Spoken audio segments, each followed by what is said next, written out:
We welcome those of you who are joining us via live stream. Rabbi Stephen Stark Lowenstein will be officiating.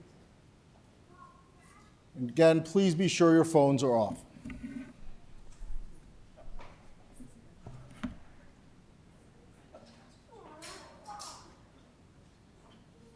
Someone just asked what the ribbon was, and should they have a ribbon.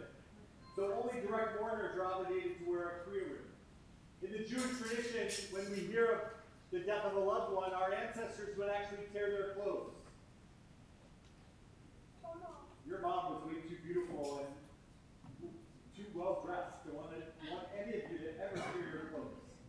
But we make a small little tear in a ribbon to serve as a reminder of our hearts that are torn. Even the best seamstress in the world wouldn't be able to fully repair the ribbon without leaving a mark. And I think many of you will always know that there will be a mark right on your heart for an amazing woman. An amazing woman who lived an absolutely remarkable life. Sign me up. Lawyers in the room, I'll sign the contract right now.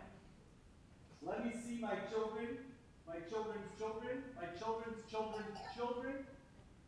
Let me be able to see the beauty of the world. Let me sell jewelry my whole life.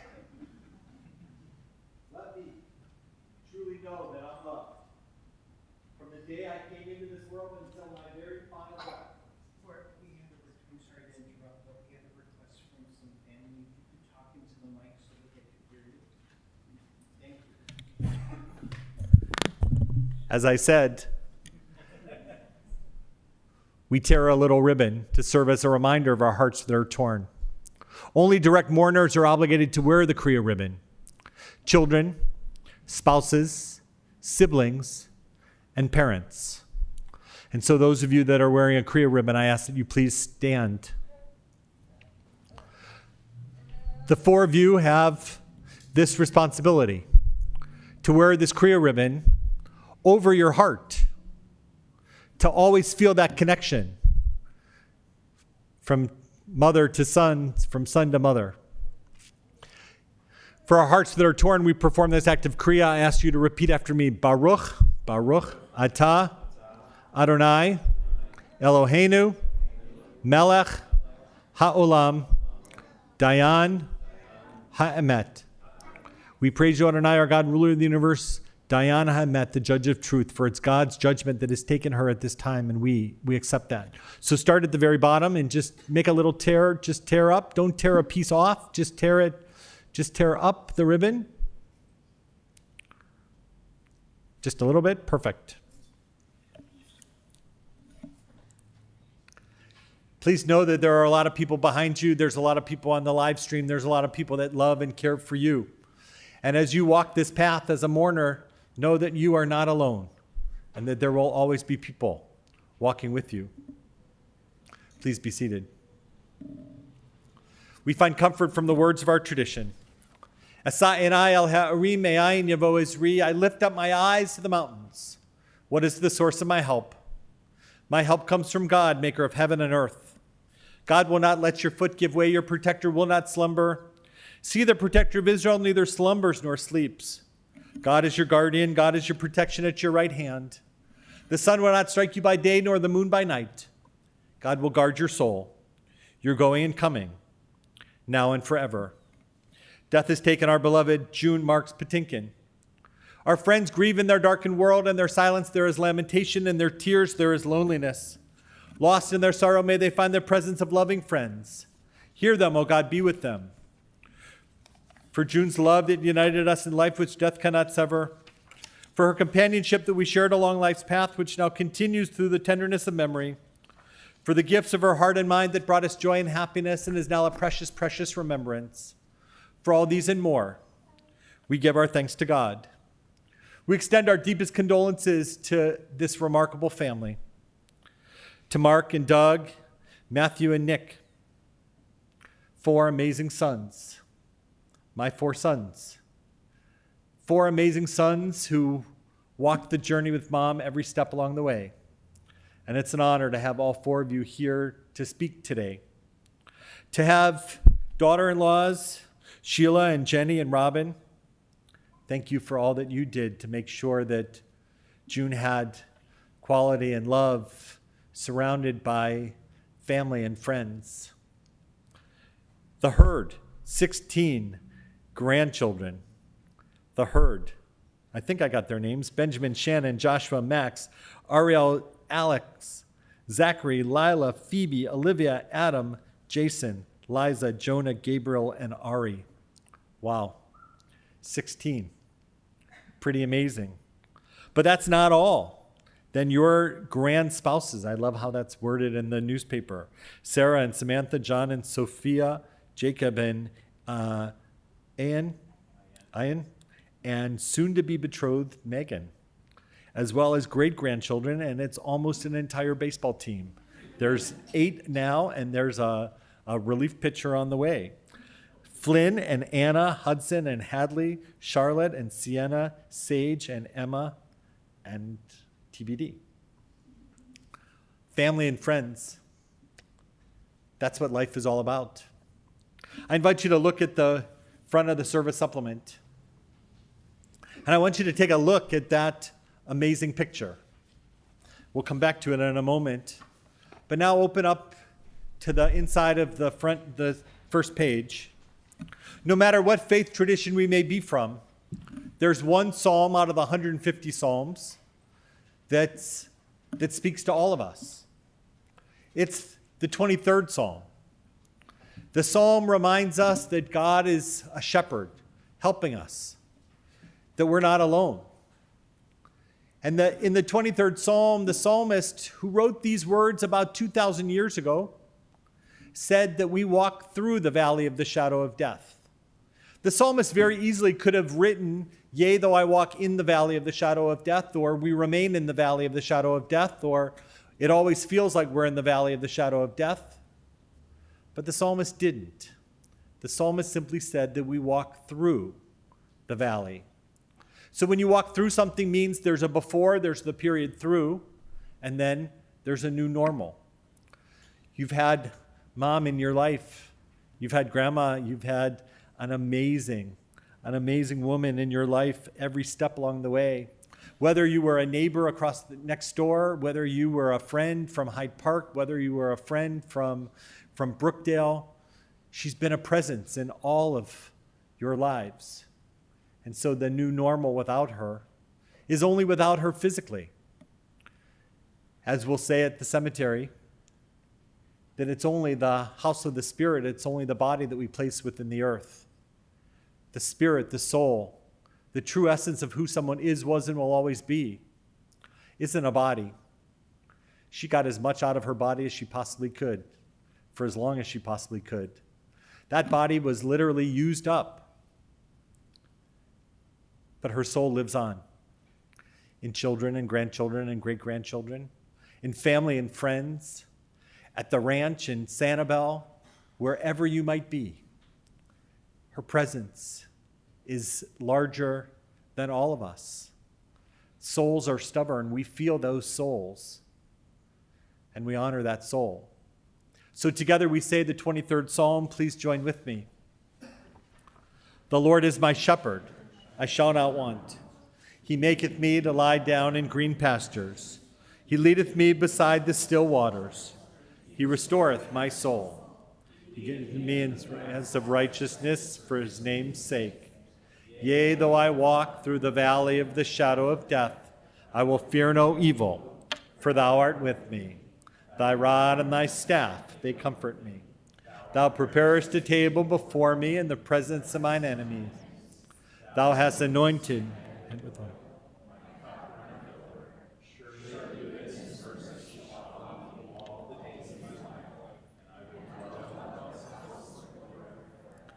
At this hour, the blessed presence of family and friends brings comfort and strength. It says to us, "Be sure that love, the spring of life, abides." May all who mourn take heart as they remember the goodness they've given and received. And when the days of their mourning are ended, may the memory of their loved ones, may June's memory truly be a blessing. So back to the front. We see the Hebrew date of the 21st day of Cheshvan. We see the date of the service. November 8th. But the dates that really are most significant, December 21st, 1927, and then November 5th, 2023. An amazing amount of time, no matter how you calculate it. An amazing amount of time. But we learn that it's the date of birth that's not important, and the date of death isn't important. It's that small little dash between those two events that really is what life is all about. And you're going to hear from 4 sons. And Hugh of blessed memory. You're going to feel and always know that she lives on inside of all of you. You're going to feel that dash because she lived that dash better than most. By the way she lived, by the way she loved, by the way she laughed, by the way she cooked mandel bread, and so many other things that you'll hear about. So the dash, as Linda Ellis reminds us, it's not the date of birth or death, but it's that dash that is really remarkable. Linda Ellis writes, I read of a man who stood to speak at the funeral of his friend. He referred to the dates on her tombstone from the beginning to the end. He noted that first came the date of her birth, but spoke the following date with tears. But he said what mattered most was that dash between those years. For that dash represents all the time she spent alive on earth. And now only those who loved her know what that little line is worth. For it matters not how much we own, the cars, the house, the cash. What matters is how we live and love and how we spend our dash. So think about this long and hard. Are there things you'd like to change? For you never know how much time is left that can still be rearranged. If we can just slow down enough to consider what is true and what is real, and always try to understand the way that other people feel, and be less quick to anger and show appreciation more, and love the people in our lives like we've never loved before. If we treat each other with respect and more often wear a smile, remembering that that special dash might only last a while. So when your eulogy is being read with your life's actions to rehash, would you be proud of the things they say about how you spent your dash? June Marks Patinkin was incredibly proud of her dash. But most of all, she was incredibly proud of her family. And so, Mark, it's my honor to invite you to come forward first, to begin to pay tribute to your mom. We know that you're quite a writer, and the beautiful words in the paper literally took our breath away. Thank you, Steve. Thank you. And thank you, Steve, for those great words.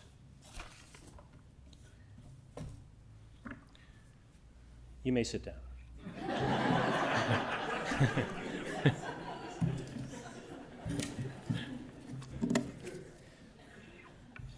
It is so great to see all of you here. Many of you that those of us in June's family grew up with, many of you that I haven't seen in many years. And today June has called all of us home. And it touches my heart that you made time and effort to be with our family today as we bid June goodbye.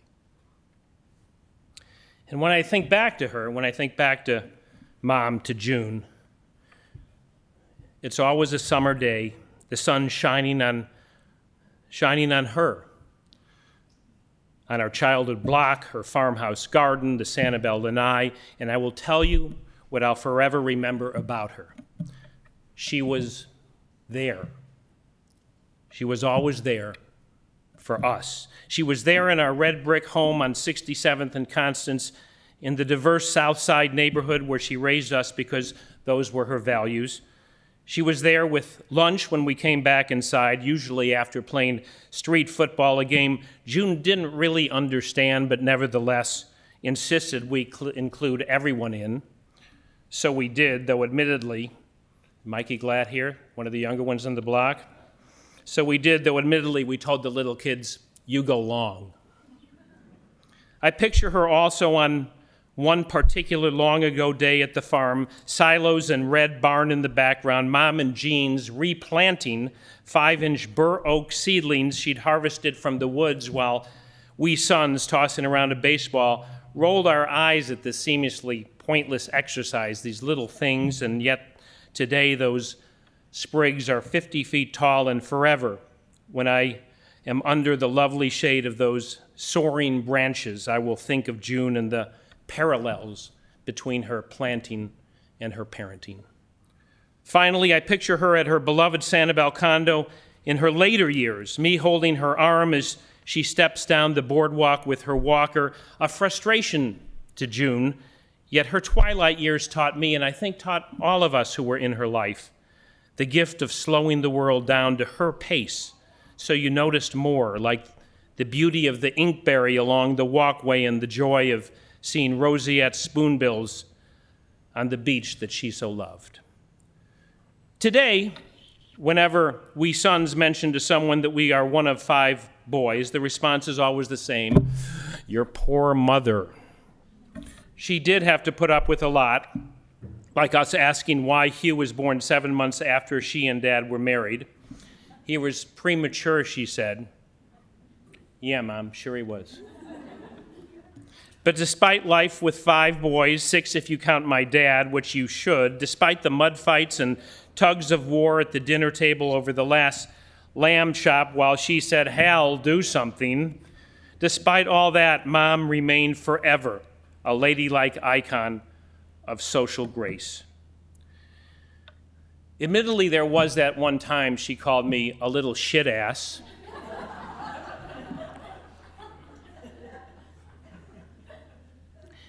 In her defense, I was a little shit ass, ruining family photos by crossing my eyes, even though she said my face would stick that way. I was also the kind of brat during long car rides who didn't join in as Mom tried to lead us in a catchy Australian ballad, I'll bet everybody remembers that, called Waltzing Matilda. So let me say here that if your own mother tries something similar, sing along. Because if you don't, once you approach social security age, you will feel guilty about it, as I now do. Later, as teens and even through our 30s, Douglas, our behavior prompted her to often give us one sentence of corrective advice when we misbehaved: "No girl will ever want you." What a brood she and my dad created, now numbering close to 40, with 16 grands and 8 greats, my mom dragging my dad 3 hours back to Chicago from the farm to see each new arrival as he protested, "What's the point? Seen one, seen them all." Except her gift was to make every one of us secretly convinced we were her favorite.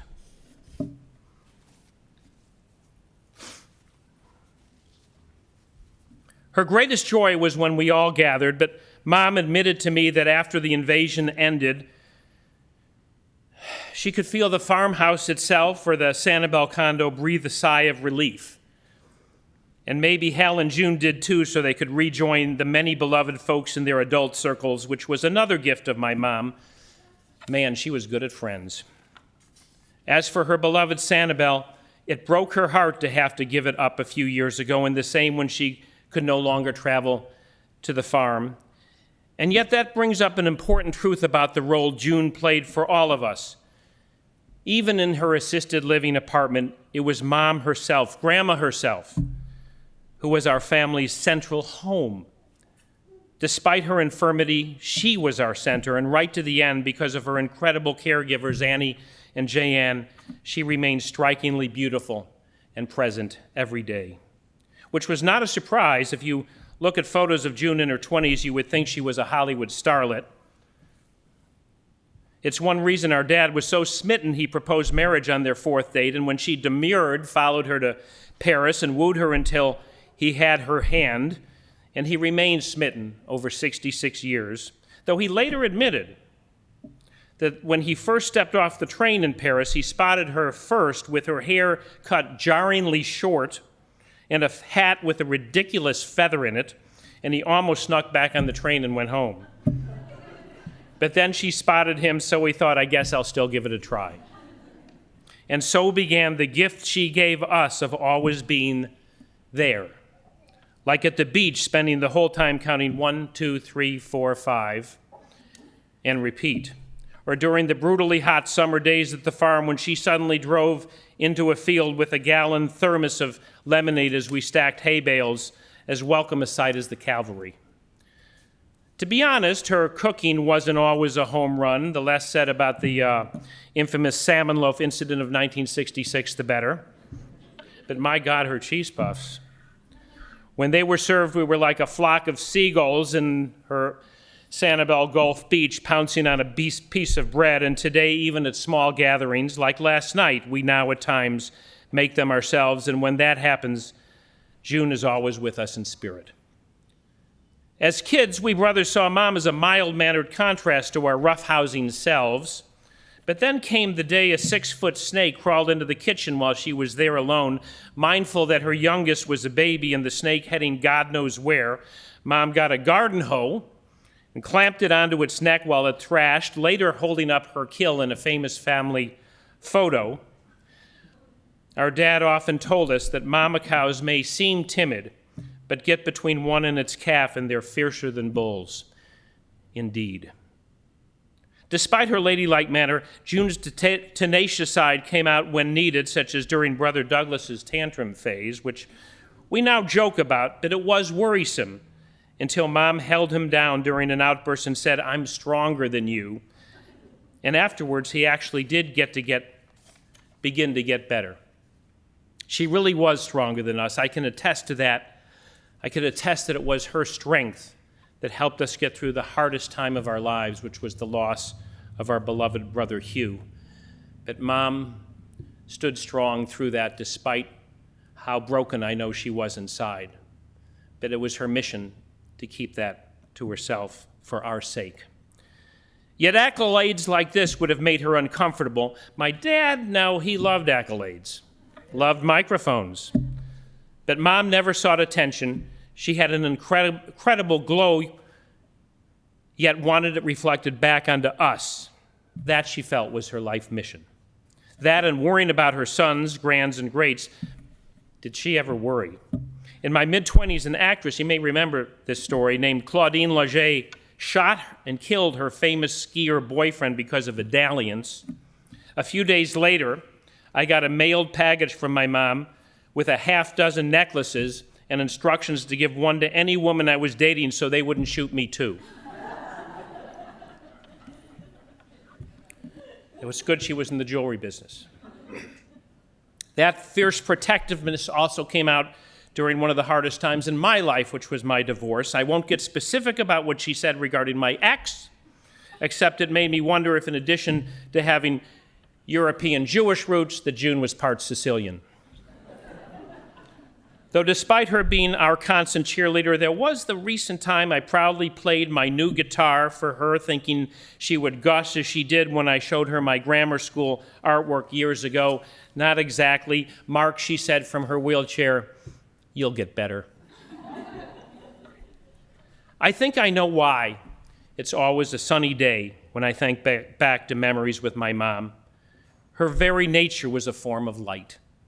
I'm sure she was gloomy at times, as we all are, but more than almost anyone I ever knew, she virtually never showed it, feeling her mission as a mom was to buoy us with positivity and also offer us a center of gravity for family. I'm even convinced that toward the end of her own journey, by dint of will, she stayed in this life longer because she knew her presence helped hold us together, which was the most important thing to her. June Patinkin, you will be remembered for never complaining even though God knows you often had the right, for loving deeply and equally even when the recipients of your love were exasperating, for always looking beautiful even in the midst of chaos early on in your life and infirmity later, for being committed wherever you were to improving your world, your neighborhood, and your garden, and for believing until the very end in your right to a nightly bowl of ice cream. I think I know the message she would give us now if she could. She would ask us to do for each other what she did for us, to hold on to this extraordinary family she created as tightly as she did. And so on this day that we bid our beloved June and Mom and grandmother goodbye, let us in her name promise to be there for each other in the way she was there for us and always will be. Thank you, Rabbi.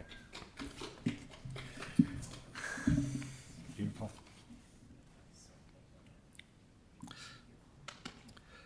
Doug, I invite you to come forward.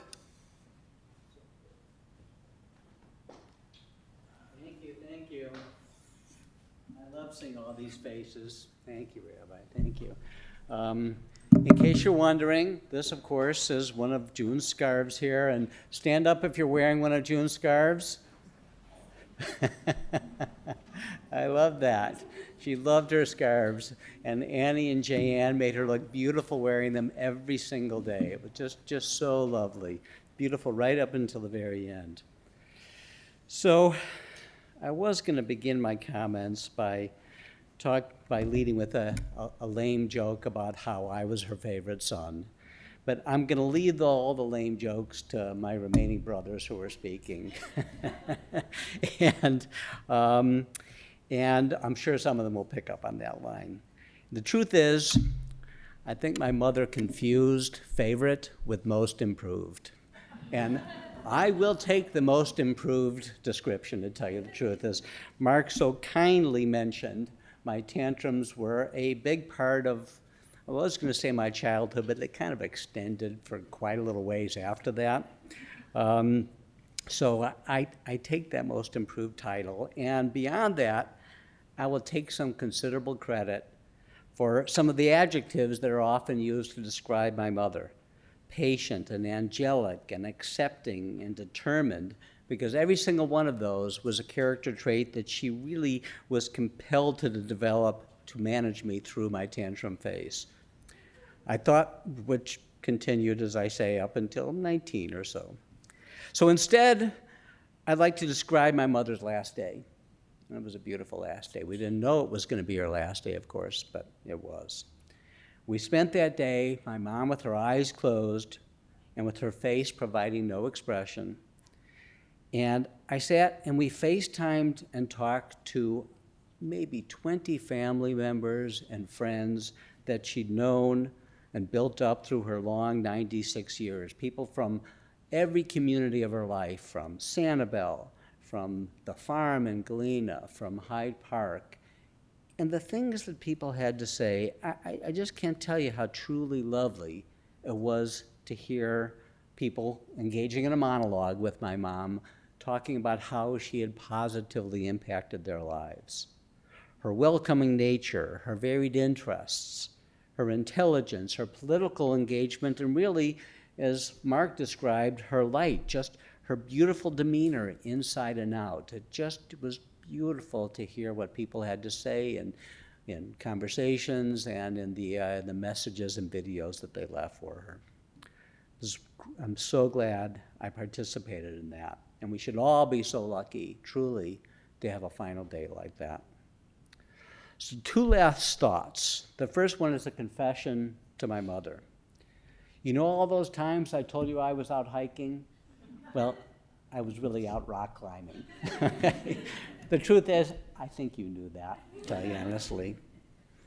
And then finally, Mom, from your most improved son, from your Dougie boy, I will miss you greatly.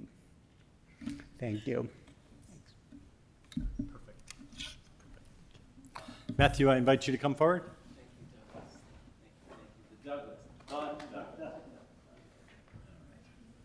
Thank you, sir. Got this? Beautiful, beautiful, beautiful. Can I take a sip of this? Myself. Thank you, Mark. Thank you, Doug. Thank you in advance, Nick. Even you, Nick. Thank you, everybody, for being here today. It really is sweet and appreciated. And I know you're all here not to hear me talk. You're here because of June and what she meant to you. And that's something that is true to all of us. And so we, as a family, appreciate all of you. I'm Matthew. You heard that. I'm the 4th of 5 sons. I'm also the 4th of 5 brothers. I never thought this day would come. And truthfully, I'd rather be somewhere else. I'd rather be anywhere else. Because, well, there's just something about your mother. I thought my mom would live forever. My mom was everything and more that you've already heard from Mark and Doug and read in the beautiful obituary and other places. She was cool, she was classy, she was graceful, she was down to earth, she was engaged and kind-hearted, she was beautiful and intelligent, she was political and cutting edge. But she was also patient and easygoing, comfortable and accepting and loving. June was all of that and so much more. She truly was our Wonder Woman. If my wife and 3 kids and my son and daughter-in-law and soon-to-be daughter-in-law, if they love me half as much as I loved my mom, I'll be just fine. Of all my brothers, though, many people say I'm the most like her. And despite what Doug said or suggested, my personality, my style, my looks were most like her, and which is exactly why she did indeed love me the most. There's no question I was her favorite son. It's true. She told me. Really, she did. But hey, maybe she told all of you the same thing. I don't know. She probably said that to each of my children and my nephews and nieces as well. Each of you were her favorite.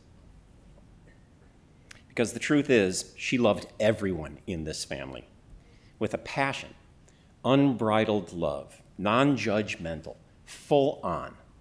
That's how she treated everyone. That's how she treated life. She was special. My son Jason and his wife Ayen recently moved to Senegal and couldn't be here today. We miss them. Like many children who may be a bit nervous to bring a new girlfriend or boyfriend home to meet their parents, Jason instead took Ayen to meet his grandmother. She met his grandmother before she met any other family member. Can you imagine telling your girlfriend that you'd like her to meet your grandmother before their parents? But as you'd expect, Ayen loved June, and June loved Ayen. We all worshiped my mom. We would do anything for her. My wife, Robin, thought I was probably incapable of doing much around the house until she saw how quickly I responded to my mom's requests. If my mom wanted chocolate-covered orange peels, if she wanted the New York Times, or even if she wanted me to change a light bulb, I was there. Robin then probably realized, yeah, okay, I know where I stand in this. Because there's just something about your mom. My cousin Mandy actually shared a beautiful thought with me the other day. He said, in the musical Carousel, some of you have heard this from Mandy before, I'm sure, Oscar Hammerstein wrote, as long as there's one person on earth who remembers you, it isn't over. That means June will live on forever. As you've already heard, while my mom's body was failing in the last couple of years, she was still present. She was still aware. She would recognize anyone when they walked in the room, and her memory was keen. In the last few weeks, June's health took a noticeable step back. Day by day, she was responding less and less. On her final day this past Sunday, she had essentially stopped responding altogether. You've heard Doug describe all the messages and phone calls she got that day, not to say goodbye, but to say thank you. Everyone wanted to thank June for her friendship, for letting them into her life and introducing them to wonderful new things, for all the other things she did for them. It was truly beautiful. But one call stood out that my son Adam shared with me. I heard it in the background, and I wanted to share this with all of you. It was a call from our cousin Marks Patinkin in Israel. He told June that he loved her and that he had such fond memories of spending time with my parents at the farm. And in the middle of that conversation, without warning, spontaneously, he began to sing. It was the ancient Jewish melody, Hine Ma Tov. And June responded. She opened her mouth a bit. She squinted her eyes. You could see something touched her, and I'm convinced, Adam is convinced, that she heard the song. It moved her. At the very end of her life, this was perhaps one of the last things that penetrated into her consciousness. This soulful Jewish song she undoubtedly learned as a little girl and knew the lyrics by heart and sang throughout her life. And the words of Hine Ma Tov come from Psalm 133. The translation is as follows. Behold, how good and how wonderful it is for brothers to dwell together in love.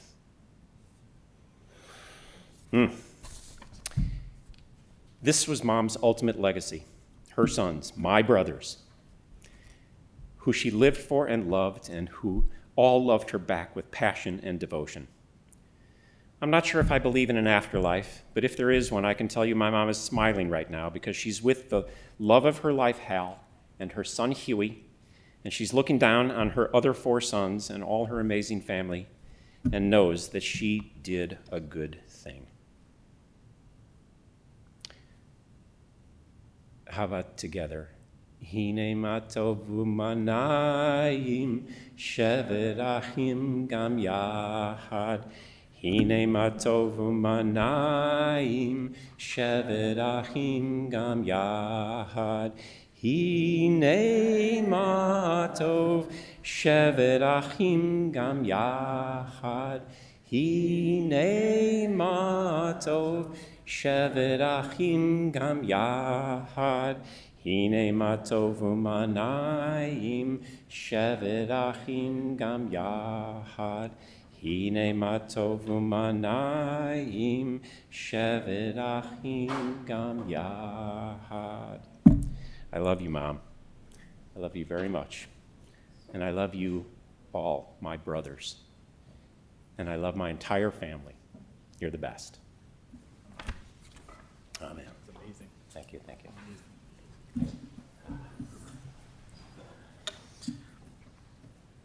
Nick, I invite you.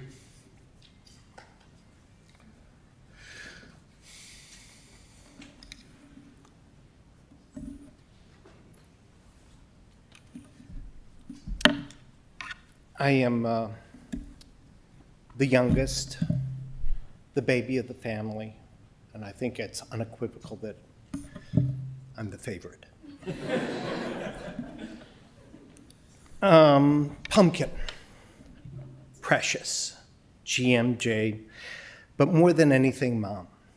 When people ask where I'm from, the simple answer is Chicago. Ask me where I live, and I'll say Alameda. Yes, I moved. But ask me where home is, and I will tell you it's where Mom was. It's where she is. Home was in Chicago, or the farm, or Sanibel, because that's where you were.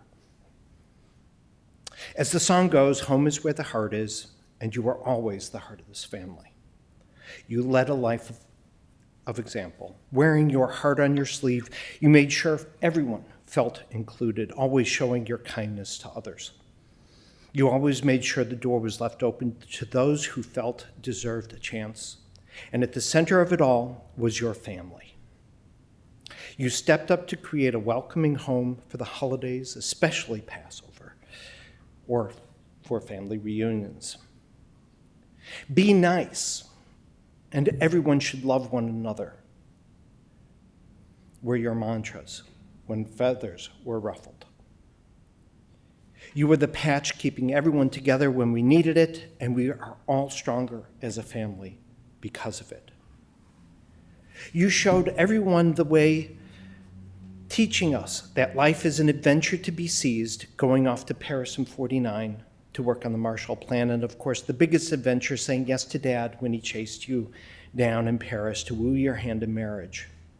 You, a city girl, deciding making the farm a part of your life, our lives, was an adventure worth pursuing. No girly girl you protecting the family by grabbing a snake and cutting off its head with a hoe and getting your hands so dirty in the garden. When I was old enough and going to school, you set off on your next adventure to become an executive at your family jewelry business as gold buyer, once again leading by example. To this day, when people I meet who had the pleasure of working with you here, I hear the same thing over and over. People loved working with you. You gave people a shot at business, and you treated them with fairness and kindness. And they gravitated to you because you were always more than just a client. You showed them respect and kindness. When you retired and moved to Florida, people just gravitated to you, making friends and becoming the center of gravity for those around you, whether it was your involvement with Ding Darling Bird Sanctuary or current events or the synagogue you helped to found with Dad. Your sons and grandchildren were constantly reminded this on our visits. To Dad, you were precious. But people would come up to us on our visits, and in their small talk, everyone would let us know that you had become precious to them as well. That said everything about you. You resisted going to Brookdale. Sorry. In part because, as you said, you didn't need any more friends. You were trepidatious about such a big move, but because you couldn't help yourself, you quickly became the center of gravity once again. Everyone knew you and asked about you on our frequent visits, and everyone wanted their piece of precious, because that is how you made people feel. You were a light and a beacon to everyone. A life well lived, and though you may no longer be with us, you always will be Pumpkin, Precious, GMJ, and a guiding light we will always call home. Thank you.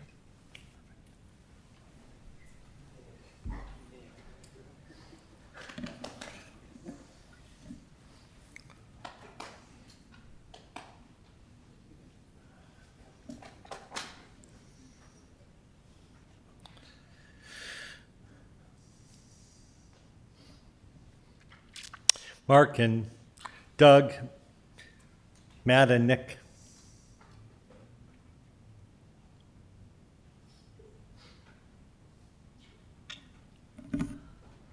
Wow. Wow, wow, wow.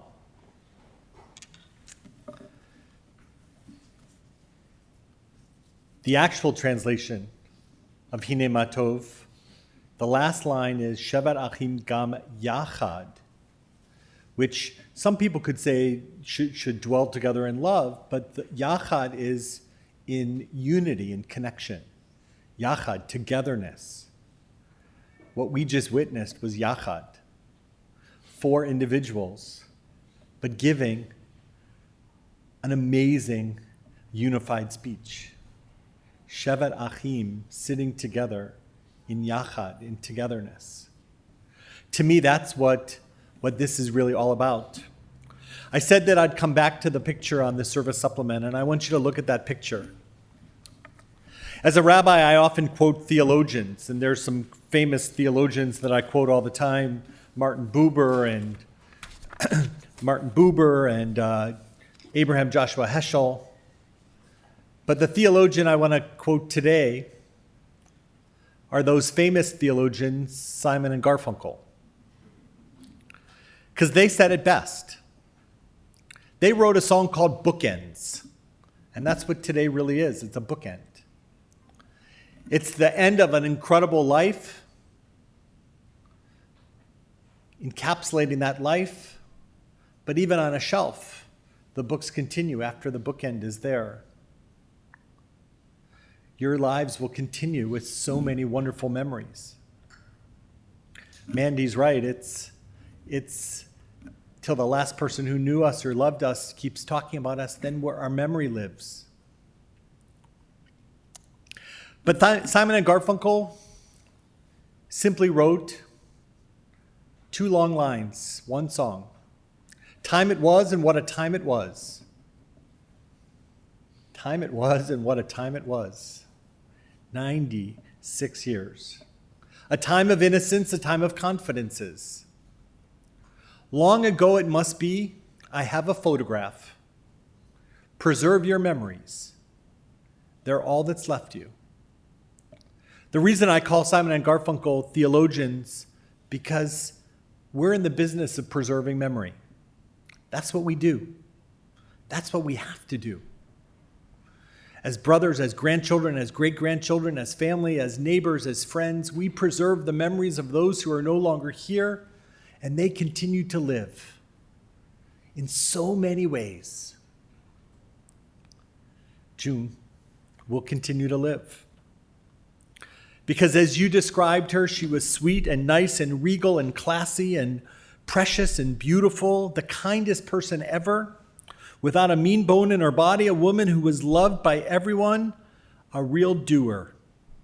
A woman who was sweet, who was consistent, who was admired, who made everything look effortless, who never said a bad word about anyone, who could adapt to city life and rural life and Florida life, who pushed her family to buy a farm in Hanover and a place in Sanibel, and whose face still lit up every time she saw her family. She was always supportive. Her life began in Hyde Park, born to Hugo and Carolyn, along with her brothers. She attended the lab school in Northwestern for 2 years and then transferred to U of C to be closer to home when her father took ill.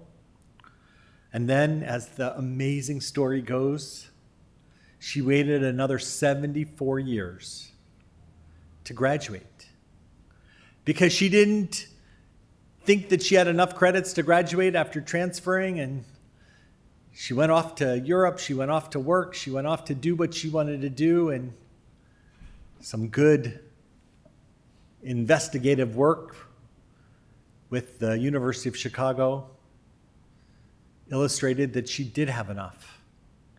And she was wheeled down the aisle in an amazing, amazing story to be the oldest graduate of the University of Chicago.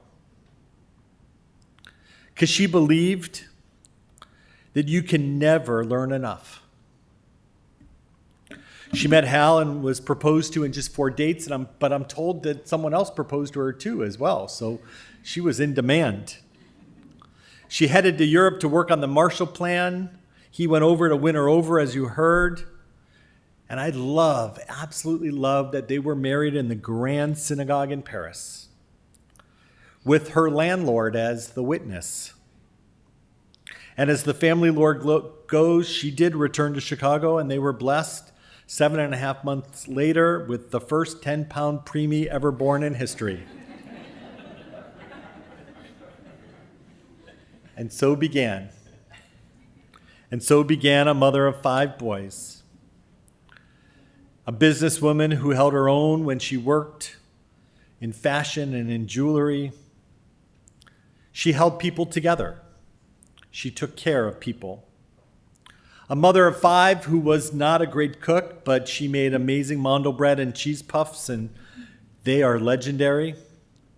She was able to let each of her sons do their own thing, be their own person. But you guys are yachad, together, and that's what really matters. She was able to share such a beautiful marriage with Hal for 66 years.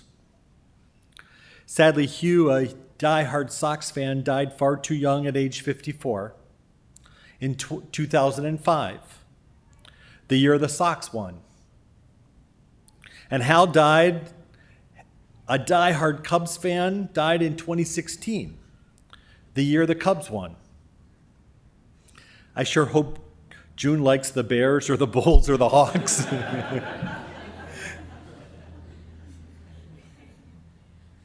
I feel very lucky to be here today. I've been a rabbi for 29 years. I started at Temple Sholem, and it was there that I met Jenny and Doug. I remember putting up a mezuzah on your brand new house on Wrightwood, Like I remember that, like Brightwood, exactly. And I remember building, and Lila was in preschool with my son. And then I took another job and I came up 22 miles to Glencoe, and I met another Patinkin. And I got to see your children grow and hear about them and watch them and see you and our community. And so I feel an incredible connection to all of you.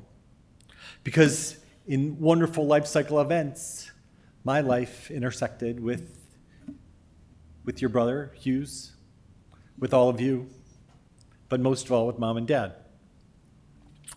I love that there's a June and Harold Patinkin Scholar for Modern Israeli Studies at U of C. And I love that there was that great article about her graduation from the University of Chicago. I love that there are prairies and wildlife sanctuaries in Hanover that she created. And I love that there are bird sanctuaries on Sanibel Island that she also created. I love that she had a unique and magical relationship with all of her children and grandchildren and great-grandchildren. And I love that Annie and Jayanne took such great care of her. Thank you. I love that June believed that you're never too old to learn and it's never too late to make your dreams come true. And I love that she loved the outdoors and was the first to go on a hike, but I really love that she ate ice cream 2 times a day. I love that after raising 5 boys, she could also do girly stuff with amazing daughter-in-laws and granddaughters and great-granddaughters. And I love that she had a pair of satin pajamas that everyone's been photographed in, and that story continues. I love that several of you said that you feel that you won the mother-in-law lottery and that GMJ made its own use onto just about everything. Every knick-knack, every tchotchke could say GMJ, Grandma June. I love that she was a member of 2 book clubs, including a Jewish book club, and became a bat mitzvah in her 70s and helped found Bat Yam congregation in Sanibel Island. And I love that she always knew the importance of being Jewish and being proud of her Jewishness. And I really love that she goes all the way back to Arnold Jacob Wolf and Rabbi Weinstein at KAM Isaiah Israel. I love that she loved Obama and that politics were her thing and that she would turn off the TV when a certain president would speak. And I really loved that she filled out Hal's absentee ballot every once in a while to make sure that he didn't cancel out her vote. I love that she never went to the hospital in more than a decade. And she was only in a hospice for 3 days. I love that June was generous and kind and helpful and wise from the day she entered this world until her very final breath. And I love that she motivated all of you to continue to go out and do good. Hers was a life that was truly well lived. And so we embrace that. Time it was, and what a time it was. A time of innocence, a time of confidences. Long ago it must be. I have a photograph. Preserve your memories. They're all that's left you. So take a look at that picture. She's, of course, wearing a scarf. Feel that scarf. For those of you who are wearing scarves, feel that scarf around you. And just know that she's given you that big hug today and every day. May her life truly be a blessing. One has achieved well, who has lived well, laughed often, and loved much, who has gained the respect of children and grandchildren and great-grandchildren, who has made the world better, whether by an improved poppy, a farm in Hanover, Sanibel Island, or anywhere else in between. To know that one life has breathed easier because you lived, this is to have succeeded. June Marks Patinkin truly succeeded in everything she did. Please rise. El Malei Rachamim, God full of compassion, dwelling in the heights and the depths, Shochein Bamromim, Hamsei Menucha Nechona Tachat Kanfei Ashchina, Im Kedoshima Teharim Kazohar Harakia Mazhirim, at Nishmat June Marks Patinkin, Shahalach Lamo, God full of compassion, dwelling in the heights and the depths, grant perfect rest under the wings of your presence. To our loved one who has entered eternity, may she find refuge forever under the shadow of God's wings. May her soul be bound up in the bond of everlasting life. God is her inheritance. May she rest in peace, and let us all say, Amen. We're at the eve of Kristallnacht, the night of broken glass, one of the saddest days in Jewish history. We're at the 30th day of the saddest event since the Holocaust in what happened in Israel last month on October 7th.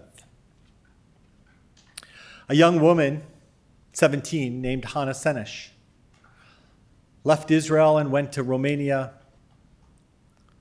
and died there. But she left a suitcase filled of her poems on a kibbutz right outside of Caesarea. One of those poems is as follows. She said, "There are stars up above, so far away we only see their light. Long, long after the star itself is gone. And so it is with people that we love. Their memories keep shining ever brightly, though their time with us is done. But the stars that light up the darkest nights, these are the lights that guide us. As we live our days, these are the ways that we remember." Tonight, I want you to look up and see the stars. She'll be shining bright.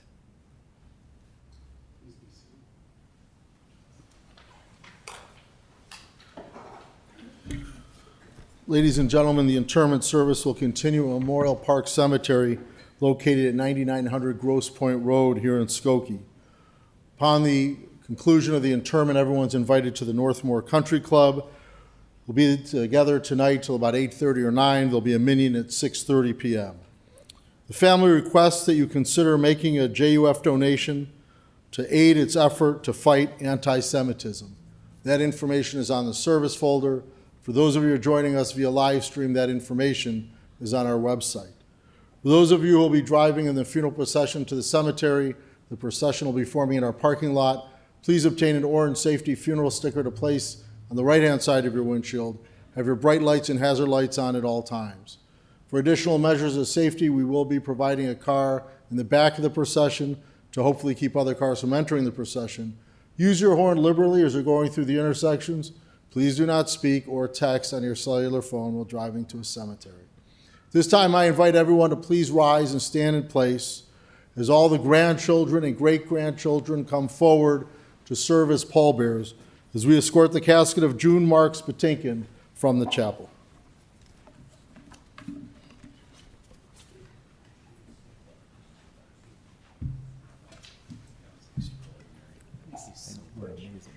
You did. I wish you had talked. Ose shalom bimromav, uyase shalom aleinu, ve'al kol Yisrael, ve'yimru, amen. Yase shalom, shalom aleinu ve'al kol Yisrael. Yaseh shalom, shalom aleinu ve'al kol Yisrael. Friends, this concludes the service. You may return to your cars. If you're coming to the cemetery, quickly return to your cars so we can get the procession on its way.